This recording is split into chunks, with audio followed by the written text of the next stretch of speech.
ಲೈಫ್ಗಿಂತ ದೊಡ್ಡ ಯೂನಿವರ್ಸಿಟಿ ಇಲ್ಲ. ನಮ್ಮ ಸುತ್ತಮುತ್ತ ಇರೋ ಜನಗಳಿಗಿಂತ ಒಳ್ಳೆ ಟೀಮ್.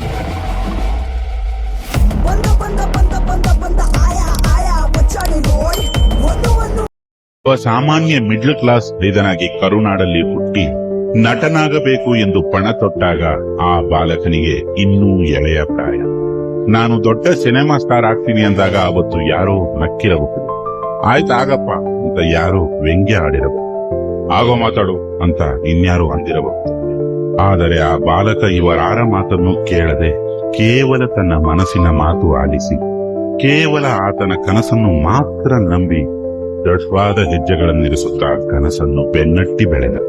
ನಾವು ಕಂಡ ಕನಸನ್ನು ನಾವೇ ಹೋರಾಡಿ ನನಸು ಮಾಡಿಕೊಳ್ಳಬೇಕೆಂದು, ಈ ಬಾಳೆಂಬ ಬಾಳಲ್ಲಿ ಯಾವುದೂ ಅಸಾಧ್ಯವಲ್ಲ ಎಂದು ಇಡೀ ಲೋಕಕ್ಕೆ ತೋರಿಸುತ್ತಾ ಬೆಳವಣಿಗೆ ಎಂಬುದಕ್ಕೆ ತಾನೇ ಒಂದು ಉದಾಹರಣೆಯಾಗುವಂತೆ ಬೆಳೆದು ನಿಂತ ಆ ಬಾಲಕ. ಮುಗಿಲೆತ್ತರದಲ್ಲಿ ನಕ್ಷತ್ರ ಹಿಡಿಯುವ ಒಂದೇ ಗುರಿ ಇಟ್ಟುಕೊಂಡು ರಾಕೆಟ್ನಂತೆ ಚಿಮ್ಮಿದ ಆ ಬಾಲಕ. ಹಗಲು ರಾತ್ರಿಗಳನ್ನು ನೆನೆಸದೆ ಶ್ರದ್ಧೆಯಿಂದ ದುಡಿದು ಭಕ್ತಿಯಿಂದ ತಾ ಕಂಡ ಕನಸನ್ನು ಬಾಚಿ ತಬ್ಬಿ ಆ ಬಾಲಕ ಆದ ನಾಯಕ. ಬೆನ್ನಟ್ಟಿದ ಕನಸಿಗೂ ಮುಂದೆ ಸಾಗಿ ಇನ್ನೊಂದು ಅಸಾಧ್ಯ ಗುರಿಯನ್ನು ಮುಟ್ಟಿ ಯಾರೂ ಊಹಿಸದ ಇನ್ನೂ ಹಲವಾರು ಗುರಿಗಳನ್ನು ಮುಟ್ಟಲು ಪಣ ತೊಟ್ಟು ಈ ನಾಡಿನ ಅತ್ಯಂತ ಹೆಮ್ಮೆಯ ಅನ್ಲಿಮಿಟೆಡ್ ನಲ್ಮೆಯ ತಾರಾದ ಆ ಬಾಲಕ. ಈ ಅಸಾಧಾರಣ ಹಠವಾದಿ ಅಭೂತಪೂರ್ವ ಸಾಧಕನ ಹೆಸರೇ ರಾಕಿಂಗ್ ಸ್ಟಾರ್ ಯಶ್. ಯಶ್ ಯಶ್ ಯಶ್ ಇವತ್ತು ಯಶಸ್ಸು ಎಂಬ ಪದಕ್ಕೆ ಯಶ್ ಎಂಬ ಪದದಿಂದ ಹೊಸ ಕಳೆ ಬಂದಿದೆ.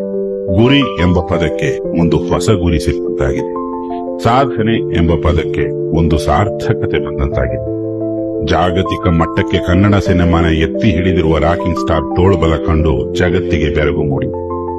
ಇಂಥ ಮಹನೀಯ ವ್ಯಕ್ತಿತ್ವದ ರಾಕಿಂಗ್ ಸ್ಟಾರ್ ಇಂದು ಯಾರನ್ನೂ ಯಾವತ್ತೂ ಮರೆಯದ ಸ್ನೇಹ ಜೀವಿ, ಪ್ರೇಮ ಜೀವಿ, ಮಾಸ್ ಮಾಂತ್ರಿಕ ರಾಕಿಂಗ್ ಸ್ಟಾರ್